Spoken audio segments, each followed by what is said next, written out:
Salam, selamat hari Minggu, Bapak Ibu kasih Tuhan sekalian. Kita berjumpa lagi dalam ibadah kita, ibadah online, pelayanan bahasa Indonesia, Gereja Presbyterian St. Andrew di Canberra.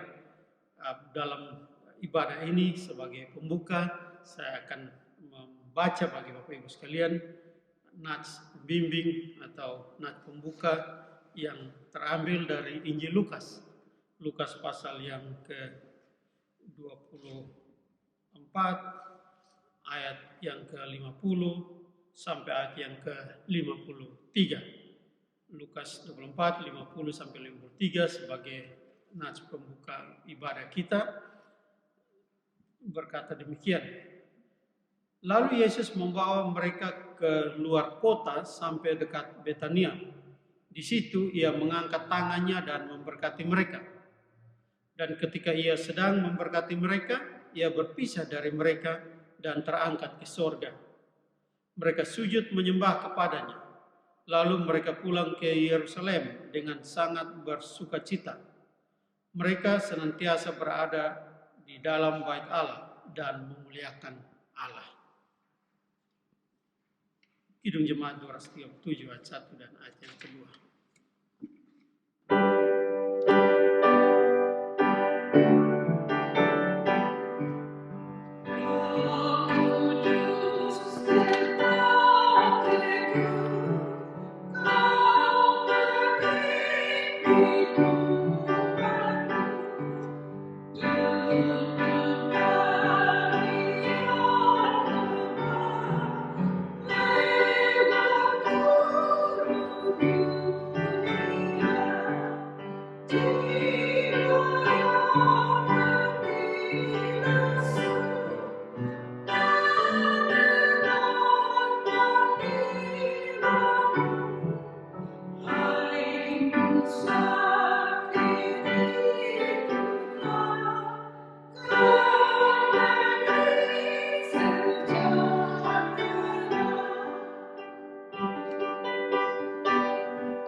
Pembacaan firman Tuhan pada minggu ini diambil dari Kisah Para Rasul 1 ayat 1 sampai dengan 11.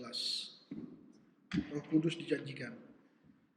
Hai Theophilus, dalam bukuku yang pertama aku menulis tentang segala sesuatu yang dikerjakan dan diajarkan Yesus sampai pada hari ia terangkat.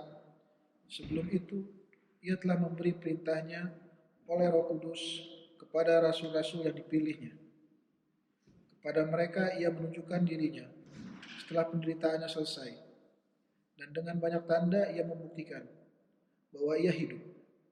Sebab selama 40 hari ia berulang-ulang menampakkan diri dan berbicara kepada mereka tentang kerajaan Allah. Pada suatu hari ketika ia makan bersama-sama dengan mereka, ia melarang mereka meninggalkan Yerusalem dan menyuruh mereka tinggal di situ menantikan janji Bapa. Yang demikian katanya, telah kamu dengar daripadaku. Sebab Yohanes membaptis dengan air, tapi tidak lama lagi kamu akan dibaptis dengan Roh Kudus. Maka bertanyalah mereka yang berkumpul di situ, Tuhan, maukah engkau pada masa ini memulihkan kerajaan bagi Israel? Jawabnya, engkau tidak perlu mengetahui masa dan waktu yang ditetapkan Bapa sendiri menurut kuasanya.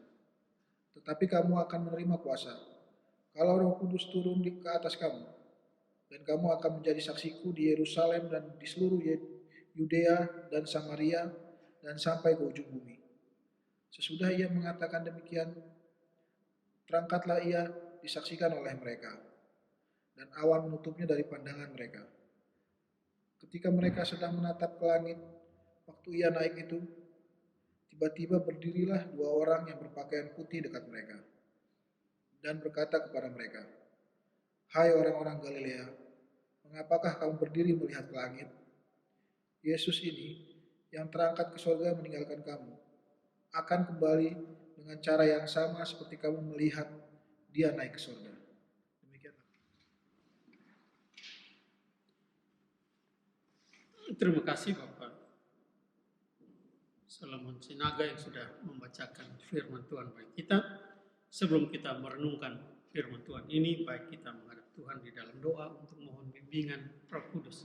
Kita berdoa. Tuhan Allah dan Bapa kami, kami bersyukur kepadamu atas kesempatan yang baik yang Tuhan berikan bagi kami untuk merenungkan lagi sebagian dari firman cerita menjelang dan pada saat Tuhan Yesus naik ke surga. Tuhan urapi kami supaya hamba boleh menyampaikan dengan baik, supaya umatmu boleh mendengarkan, memahami, menerima dengan baik dan dikuatkan, diberikan hikmat oleh firman. Di dalam nama Tuhan Yesus, firman yang hidup itu. Amin. Bapak Ibu jemaat yang Tuhan Yesus kasihi, pada tanggal 21 bulan Mei kita memperingati hari kenaikan Tuhan Yesus ke surga. Hari yang sangat penting, walaupun dalam sejarah dan dalam praktek kekristenan sampai saat ini sering dilewati, bahkan misalnya di negara Australia ini di mana kami tinggal saat ini tidak menjadi hari libur nasional seperti Natal, Jumat Agung, Paskah dan sebagainya. Tetapi kenaikan Tuhan Yesus sangatlah penting. Mengapa itu? Sebab kenaikan Tuhan Yesus menunjukkan bahwa Bapa di surga menerima semua pekerjaan penyelamatan yang Yesus sudah lakukan ketika ia menginjil, ia berkhotbah, terutama waktu ia menderita, mati dan bangkit. Lalu ia naik ke surga sebagai tanda bahwa Bapa di surga menerima semua yang ia lakukan dalam hal menyelamatkan kita. Itulah arti penting dari hari kenaikan Tuhan Yesus. Yesus kembali ke surga untuk bertahta di sana, menjadi raja, menjadi penguasa atas langit dan bumi, atas surga dan bumi, memerintah dari sana atas kita semua, mengatur semua yang terjadi di bumi ini untuk kemuliaan namanya dan untuk kebaikan kita semua orang percaya. Dalam hal ini kebaikan dalam hal pertumbuhan rohani dan iman kita terutama. Nah, dalam kitab Kisah Para Rasul pasal yang pertama, penginjil Lukas yang menulis kitab Kisah Para Rasul ini melukiskan hal itu. Dia menulis kepada seorang yang bernama Theophilus. Kita membacanya di dalam ayat pertama dari Kisah Para Rasul pasal 1. Theophilus, nama Theophilus berarti secara harfiah sahabat Tuhan. Jadi kita tahu kata Theo seperti Tuhan, Philus atau Philia dari kata Philia, kasih antara saudara atau sahabat. Jadi orang ini disebut sahabat dari Tuhan dalam arti namanya. Tetapi orang ini dilukiskan oleh banyak ahli perjanjian baru sebagai seorang yang punya kekuasaan, orang yang cukup pandai dan sebagainya. Dia orang penting, walaupun tidak dijelaskan siapa dia, tetapi diperkirakan Theophilus ini menjadi Kristen dari membaca Injil Lukas dan kitab Kisah Para Rasul ini. Nah, Bapak Ibu, siapapun Theophilus, kita menghargai itu tentu saja, tetapi kita tahu yang lebih penting ialah surat ini bukan hanya dikirimkan kepada Theophilus yang mulia itu, tetapi juga atas kuasa Roh Kudus dikirimkan juga kepada kita semua.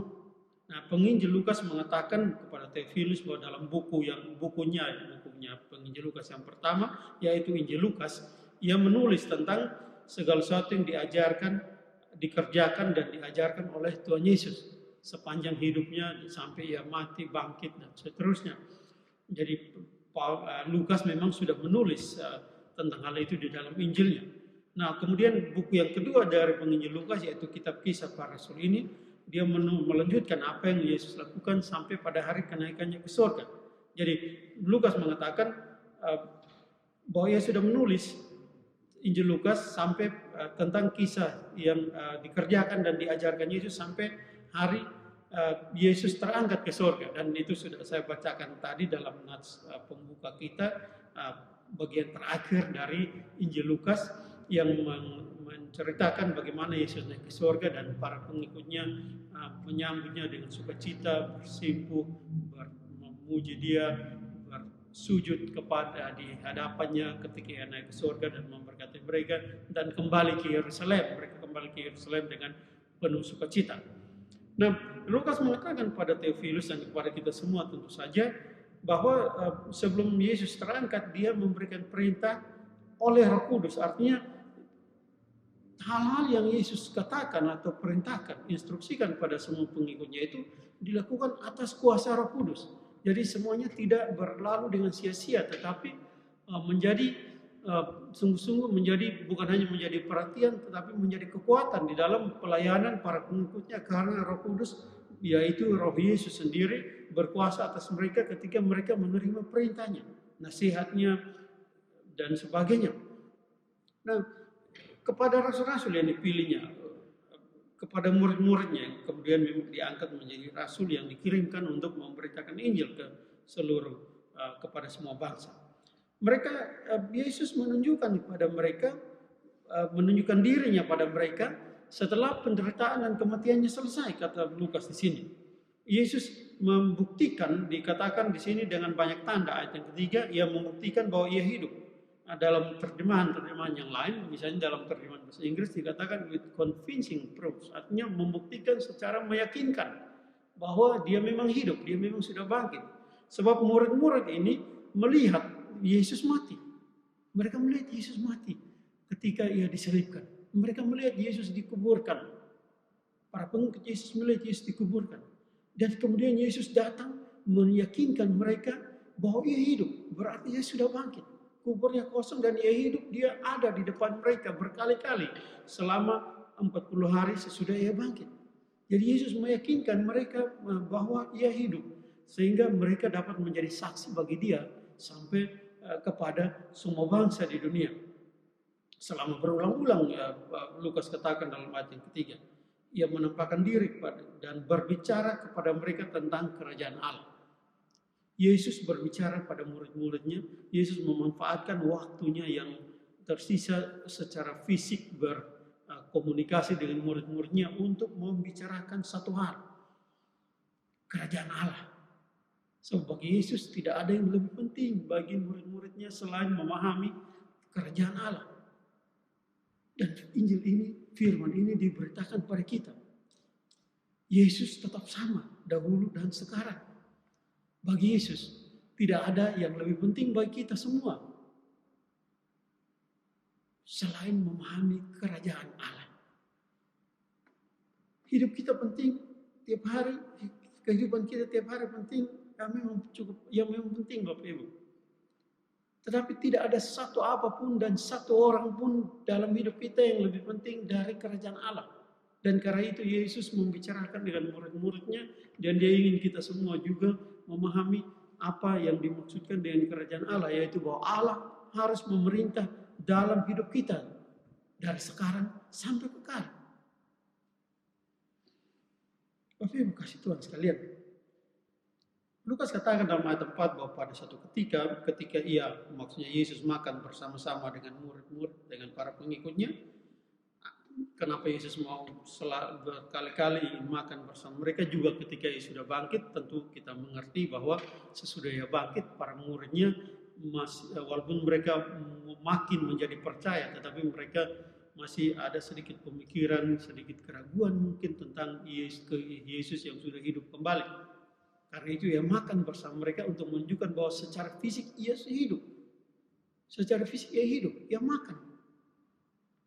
Bukan hanya roh, Apalagi bukan hantu seperti ketakutan mereka sebelumnya, tetapi ia makan bersama mereka, ia secara fisik tubuhnya memang sudah bangkit di dalam tubuh yang sudah dimuliakan, bukan tubuh yang penuh dengan kelemahan, keterbatasan lagi seperti ketika sampai selama hidupnya sampai ia disalibkan. Bapak kasih Tuhan sekalian, pada saat itu ketika ia bersekutu dengan mereka dengan makan bersama, ia melarang mereka meninggalkan Yerusalem. Ia menyuruh mereka tinggal di situ, menantikan janji Bapa yang Yesus sudah katakan sebelumnya, yaitu janji akan memberikan mereka Roh Kudus. Ini bukan di situ dikatakan mereka akan diberikan Roh Kudus. Dalam terjemahan lain dikatakan gift, hadiah atau pemberian dari Tuhan kepada para pengikutnya, yaitu Roh Kudus. Dan ini pemberian, bukan pemberian yang main-main Bapak Ibu sekalian. Kita tahu Roh Kudus itu bukan salah satu hamba dari Tuhan. Roh Kudus itu Tuhan sendiri. Artinya Yesus menjanjikan bahwa ia akan memberikan dirinya sendiri untuk hidup bersama murid-muridnya menurut akhir Injil Matius sampai selama-lamanya, sampai pada akhir zaman. Terima kasih Tuhan sekalian. Rasul Paulus mengatakan kepada jemaat Korintus bahwa Roh Kudus diam di dalam kamu. Jadi Yesus berjanji, Yesus menyuruh murid-muridnya tunggu di Yerusalem sampai Rohnya sendiri datang dan tinggal bukan hanya bersama-sama seperti ia selama ini, tetap tinggal di dalam para pengikutnya. Sehingga mereka sanggup memberitakan Injil sampai ke ujung-ujung bumi dengan penuh kuasa. Kuasa karena Tuhan sendiri, Tuhan Roh Kudus, Roh Yesus sendiri tinggal di dalam para muridnya yang harus menyaksikan dia kepada dunia. Yohanes membaptis dengan air. Artinya baptisan Yohanes itu membuat orang-orang dipersiapkan untuk menerima Mesias, berbalik dari dosa mereka. Tetapi Yesus katakan mereka akan dibaptis, artinya mereka akan masuk ke dalam kuasa Roh Kudus untuk menjadi saksi bagi dia, menjadi pengikutnya, menjadi saksi bagi dia sampai ke ujung-ujung dunia. Kasih Tuhan sekalian, tetapi murid-murid masih menyimpan pemikiran mereka yang lama. Walaupun akan segera mereka berubah oleh karena kuasa Roh Kudus dan menjadi saat, dan mereka menjadi tidak takut kehilangan apapun untuk melayani Tuhan. Tapi ayat 6 mengatakan mereka yang ada di situ, para pengikut Tuhan Yesus yang ada di situ, bertanya pada Yesus, Tuhan Yesus, Tuhan maukah engkau pada masa ini memulihkan kerajaan bagi Israel? Pengertian yang sangat umum tentang hal pertanyaan ini ialah murid-murid yang adalah orang-orang Yahudi masih memimpikan supaya negara Israel kembali dibuat menjadi jaya kembali seperti zaman Raja Daud dahulu dan Raja Salomo dahulu, kuat, disegani, hidup aman, sejahtera dalam hampir segala hal. Mereka ingin supaya Israel yang waktu itu berada dalam keadaan prihatin karena hidup di bawah penjajahan Romawi kembali menjadi negara yang hebat, masyarakatnya sejahtera dan aman, militernya kuat, rajanya jaya seperti zaman Daud dan Salomo dulu. Tapi apa jawab Tuhan Yesus? Tuhan Yesus berkata, engkau tidak perlu mengetahui masa dan waktu yang ditetapkan Bapa sendiri menurut kuasanya. Tetapi kamu akan menerima roh kuasa. Jadi, kalau Roh Kudus turun ke atas kamu, dan kamu akan menjadi saksiku di Yerusalem dan di seluruh Yudea dan Samaria dan sampai ke ujung bumi. Para murid menginginkan Tuhan Yesus, para pengikut menginginkan Tuhan Yesus memulihkan kerajaan hanya bagi Israel. Tapi Tuhan Yesus ingin memulihkan dunia dengan menyuruh mereka setelah menerima kuasa Roh Kudus pergi bersaksi tentang dia. Bukan hanya di Yerusalem, tapi juga Yudea, meluas ke Samaria dan sampai ke ujung bumi. Jadi Yesus dalam hal ini Tuhan Yesus meluaskan pandangan para pengikutnya. Mereka berharap kalau bisa kehidupan mereka saja diperbaiki oleh Tuhan sebagai bangsa Yahudi. Tuhan Yesus tidak. Ia ingin memulihkan dunia. Memulihkan dunia dengan jalan apa? Dengan jalan supaya dunia mengenal dia lewat kesaksian para murid ini. Mereka harus tunggu menerima Roh Kudus lalu pergi bersaksi ke ujung-ujung dunia. Mereka pergi bersaksi, akhirnya mereka sampai ke kota Roma, dan dari Roma mereka menyebar kemana-mana. Dan sampai kepada kita. Kesaksian Injil itu sampai kepada kita semua di ujung-ujung dunia. Artinya apa Bapak Ibu? Kasih Tuhan sekalian. Bukan tidak penting bahwa kita berpikir, punya aspirasi untuk memperbaiki kehidupan kita di dunia ini. Mencari nafkah lebih baik, mencari pendidikan yang lebih baik buat anak-anak kita, buat kita sendiri mungkin kalau masih ada kesempatan dan sebagainya. Tetapi menurut Yesus itu bukan hal yang paling penting. Yang terpenting ialah bahwa namanya disebarkan ke seluruh muka bumi. Sebab apa? Semua perbaikan duniawi, kemajuan duniawi yang kita usahakan itu hanya terbatas. Waktunya terbatas. Setelah berapa puluh tahun berakhir juga, orang sehebat apapun mati juga. Kasarnya demikian. Sekaya apapun kita tidak akan menikmati selama-lamanya. Sebaik apapun kehidupan kita. Tetapi kalau Injil diberitakan pada semua orang, termasuk pada kita, dan kita percaya sungguh-sungguh oleh kuasa Roh Kudus, oleh doa kita supaya Roh Kudus bekerja sehingga kita percaya dan beriman sungguh-sungguh pada Yesus yang bangkit, kesejahteraan kekal menjadi bagian kita. Kesejahteraan yang tidak akan selesai ketika kehidupan kita di bumi ini selesai. Semua kesejahteraan yang lain yang kita perjuangkan lewat cara apapun nanti akan selesai juga. Sehingga Yesus ingin murid-muridnya, terutama para pengikutnya, memfokuskan diri lebih dalam, lebih banyak, lebih mengutamakan diri kepada penyebaran kerajaan Allah. Kesaksian tentang Dia harus diberitakan ke seluruh muka bumi. Dan kata lain, Tuhan Yesus ingin mengatakan Allah bukan hanya akan memulihkan Israel. Allah bukan berencana hanya untuk membuat rumah tangga atau keluarga atau kotamu, bangsamu menjadi lebih baik. Itu bukan hal yang paling penting. Yang paling penting Allah akan memulihkan dunia, orang percaya di dalamnya. Pada akhirnya nanti di dalam satu langit baru dan bumi yang baru. Oleh sebab itu Injil harus diberitakan ke seluruh muka bumi. Dan kamu akan terima Roh Kudus. Dan Roh Kudus memang sudah diturunkan kepada mereka kemudian. Dan mereka akan pergi menjadi saksi sampai ke ujung-ujung bumi. Dan kita semua menerimanya sehingga sehari ini kita mendengarkan Injil dengan penuh kepercayaan bahwa Yesus memang adalah Tuhan dan Juru Selamat. Bahwa Dia ingin kita semua menjadi bagian dari kerajaan Allah. Ayo kasih Tuhan sekalian, jadi para murid masih memikirkan kerajaan dunia mereka. Yesus memusatkan perhatian mereka kepada kerajaan Allah. Bapak Ibu kasih Tuhan sekalian, 3 ayat terakhir menyaksikan kenaikan Tuhan Yesus. Ayat 9, 10, dan 11.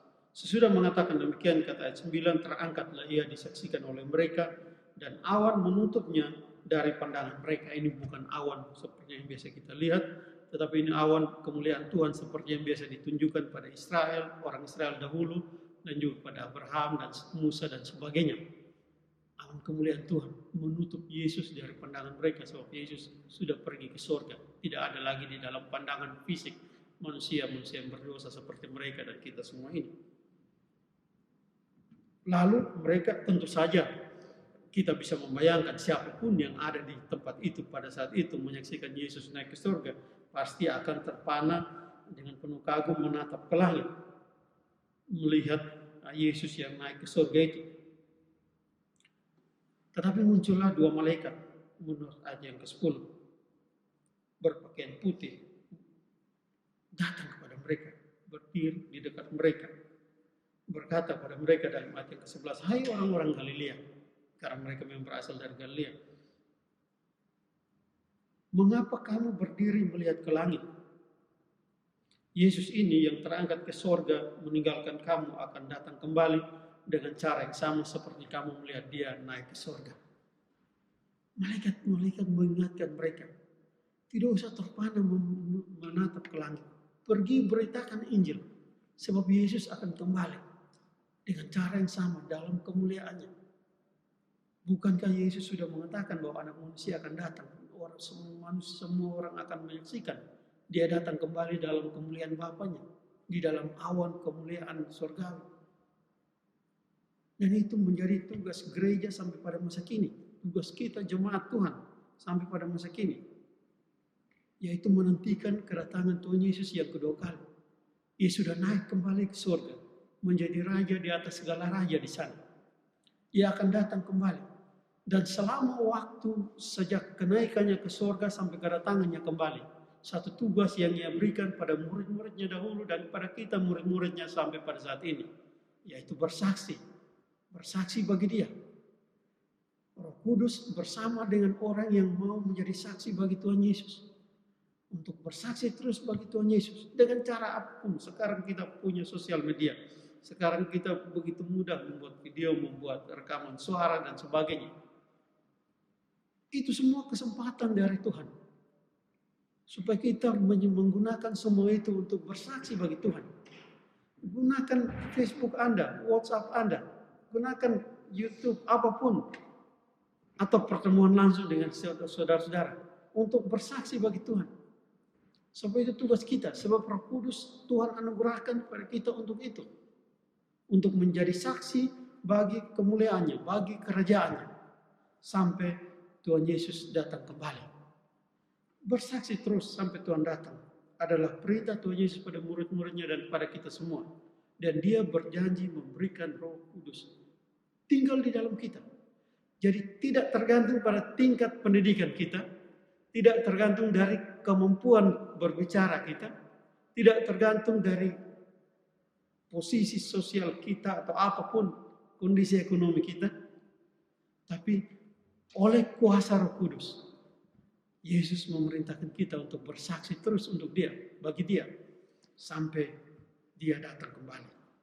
Sebagaimana yang dikatakan oleh para malaikat pada para pengikutnya dahulu. Dan pada kita semua sampai saat ini. Tuhan Yesus memberkati. Amin. Menyambut firman Tuhan dan juga khotbah yang telah disampaikan oleh Bapak Pendeta Remi Vanggidai, mari kita berdoa syafaat. Mari kita satu dalam doa. Bapa kami di surga, kami sangat bersyukur atas firman yang telah disampaikan dan dikhotbahkan oleh Bapak Pendeta Remi Vanggidai yang terambil dalam kitab Lukas ayat 24.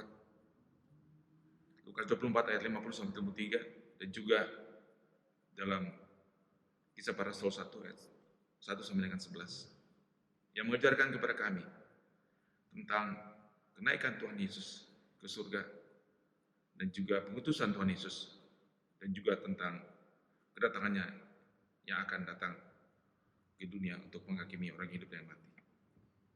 Bapak surga, terima kasih firman Tuhan pada hari ini yang kiranya mendapat menjadi suatu kesaksian bagi orang-orang yang mendengarnya agar berita tentang kabar kesukacitaan ini dapat disebarluaskan dan memenangkan banyak jiwa yang mendengarkannya.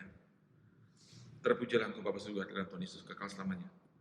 Bapa kami yang di surga, kami juga ingin menaikkan puji syukur terima kasih atas kesempatan yang Tuhan berikan kepada kami untuk melakukan ibadah bersama.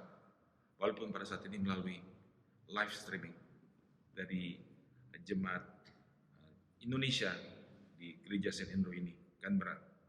Bahwa kami surga kami bersyukur dengan adanya pengumuman dari pemerintah Australia yang telah memberikan kelonggaran pada fase atau tingkat pertama terkait dengan upaya penanganan COVID-19. Kami mendoakan agar segala situasi berangsur membaik, aman dan sehat selalu. Bapa kami di surga, kami juga mendoakan dengan berjalannya pembatasan sosial berskala besar PSBB di Indonesia agar berjalan lancar dan tertib, agar pemerintah dan masyarakat berdisiplin dalam melaksanakan PSBB ini.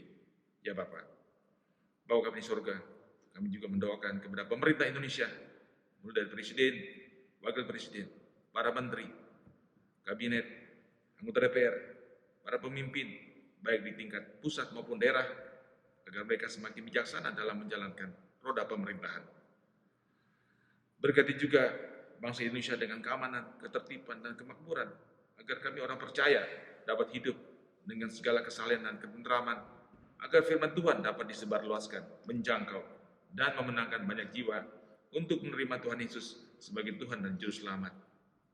Bapa kami di surga, juga hal yang sama kami juga mendoakan buat para pemimpin bangsa negara Australia ini, di mana kami tinggal saat ini Bapa, dalam mereka menjalankan roda pemerintahan. Berkati mereka Bapa di surga.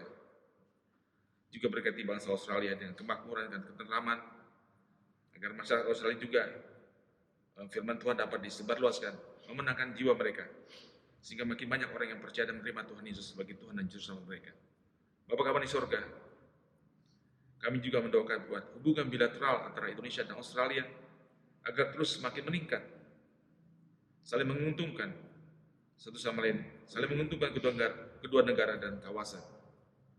Berkati juga para staf dan pimpinan Kedutaan Besar Republik Indonesia di Canberra dan juga program Indonesia di seluruh Australia ini Bapak, dalam mereka melaksanakan misi dan tugasnya di tempat di mana kami dipercayakan untuk melayani di Australia. Terima kasih Bapak surga, terima kasih. Kami mendoakan buat bangsa warga masyarakat Indonesia yang ada di Australia ini, agar mereka terus dalam keadaan sehat walaupun dalam situasi kondisi COVID-19 ini Bapak, agar masyarakat Indonesia juga saling koordinasi satu sama lain dengan pemerintah setempat. Terima kasih Bapak surga. Inilah doa yang kami sampaikan kepada Bapak. Terimalah sambutan dan permohonan doa kami Bapak. Dan di dalam nama Tuhan Yesus Kristus, Tuhan dan Juru Selamat kami, Mesias, anak kami berdoa dan mengucap syukur kepada Bapak surga. Haleluya, puji Tuhan. Amin.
Jemaat Tuhan, kembalilah ke dalam kehidupan, ke dalam tugas tanggung jawab masing-masing. Dalam keadaan apapun, bersaksilah selalu bagi kemuliaan Tuhan. Sekarang jemaat Tuhan, siapkan hati dan pikiranmu dan terimalah berkat-Nya. Tuhan memberkati engkau dan melindungi engkau. Tuhan menyinari engkau dengan wajah-Nya dan memberi engkau kasih karunia. Tuhan menghadapkan wajah-Nya kepadamu dan memberi engkau damai sejahtera.